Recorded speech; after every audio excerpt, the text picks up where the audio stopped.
بچپن کا ایک واقعہ ابھی تک یاد ہے۔ محلے میں کسی خاتون کا انتقال ہو گیا۔ نا سمجھی اور کم سنی کا دور تھا۔ گھونگھٹ برادر دلہنوں کو دیکھنے اور ان کے پاس گھسنے کی طرح ہمیں میتیں بھی دیکھنے کا بڑا شوق تھا۔ جہاں کسی جنازے کا پتہ چلا پہنچ جاتے تھے۔ میت کو دیکھے نہ کوئی ڈر نہ خوف، عجب دور تھا۔ اب اس میت والے گھر میں بھی گھس گئے۔ جنازہ بالکل تیار تھا۔ پھر ایک عجیب منظر دیکھا۔ مرحومہ کا خاوند آیا اور ڈولے کے سامنے بیٹھ کر اپنے ہاتھ جوڑ دیے کہ نیک بخت، حق مہر معاف کر دے، اور اپنے آنسو پہنچنے لگا۔ ہمیں یہ تو سمجھ نہیں آئی کہ یہ حق مہر کیا ہوتا ہے اور یہ آدمی کیوں معافی مانگ رہا ہے، مگر اس بات پر حیرت ہو رہی تھی کہ یہ عورت تو مر چکی ہے، تو اب معاف کیسے کرے گی؟ یہ تو کسی بھی بات کا جواب ہی نہیں دے سکتی، تو پھر معاف کیسے کرے گی؟ پھر وقت اور آگے بڑھا تو ایسے مزید مظاہر کے علاوہ جاننے والوں کے ساتھ ساتھ خود اپنے خاندان میں بھی ایسے مناظر دیکھنے کو ملے کہ مرد کا انتقال ہو گیا، جنازہ تیار ہو گیا تو اس کی بیوہ کو پکڑ کر لایا گیا اور اس سے کہا گیا کہ اپنے خاوند کو اپنا حق مہر معاف کر دو اور اسے ہلکا کر کے خدا حافظ کہو۔ اور یہ سبھی کوئی جوان آدمی نہیں تھے۔ ان کی شادیوں کو 30 برس بیت چکے تھے۔ کچھ بچوں کی بھی شادیاں کر چکے تھے، اور حال یہ تھا کہ بیویوں کا حق مہر ادا نہیں کیا تھا۔ ذرا اور سمجھ آئی تو یہ بات سمجھ میں نہیں آتی کہ ایک آدمی شادی کرتا ہے، گھر اور فیملی بناتا ہے، بیوی بچوں کی ضروریات و خواہشات پوری کرتا ہے، اپنی محنت کی کمائی سے بیوی کو اچھا پہناتا اور اڑاتا ہے، اسے حسب مقدور تحائف و زیورات سے بھی لاد دیتا ہے، مگر اس کا حق مہر ادا نہیں کرتا، اور محض اسے ایک فریضے کی ادائیگی سے پہلو کر کے وہ دنیا سے رخصت ہوتے ہی اس کے مجرم کی حیثیت اختیار کر لیتا ہے، اور بیوی کا فرض ہوتا ہے کہ وہ اسے معاف کرے، ورنہ وہ بروز محشر اس کے قرض دار کی حیثیت سے اٹھایا جائے گا۔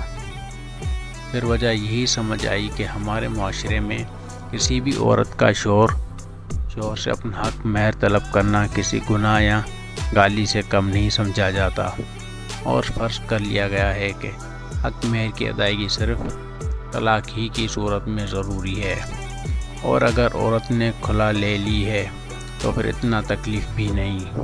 حق مہر کی رقم اگر حساب استعاد ہے تب بھی اس کی ادائیگی کو بدشگونی متصور کیا جاتا ہے، یا پھر بعض والدین اپنی بیٹی کے تحفظ کی خاطر اتنی بھاری رقم حق مہر میں لکھوا لیتے ہیں کہ مرد کے لیے اپنی ذمہ داریوں سے نبرد آزما ہوتے ہوئے وہ اضافی رقم مہیا کرنا ممکن ہی نہیں ہو پاتا،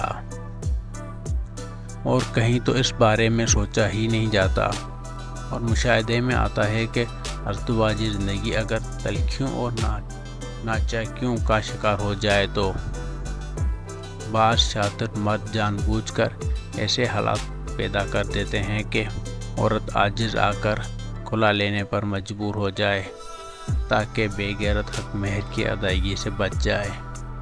ضرورت اس بات کی ہے کہ شریعت میں انعقاد نکاح کے جو اعمال بیان کیے گئے ہیں ان میں سے ایک واجب رکن حق مہر کی اہمیت کو سمجھا جائے، اور شادی کے موقع پر حق مہر کی ادائیگی کی جائے۔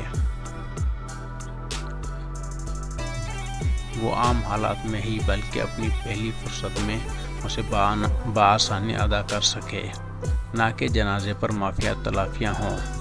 اور یہ اتنا کم بھی نہیں ہونا چاہیے کہ طلاق عورت کو کسی حلوے کی طرح تھالی میں رکھ کر ملے۔ 1900 کے اوائل میں متحدہ ہندوستان میں ایک تولہ سونے کی قیمت 16 روپے اور کچھ آنے تھی، اور شاید اسی دور میں حق مہر 2 تولہ سونے کے مساوی رقم 32 روپے 6 آنے مقرر کی گئی،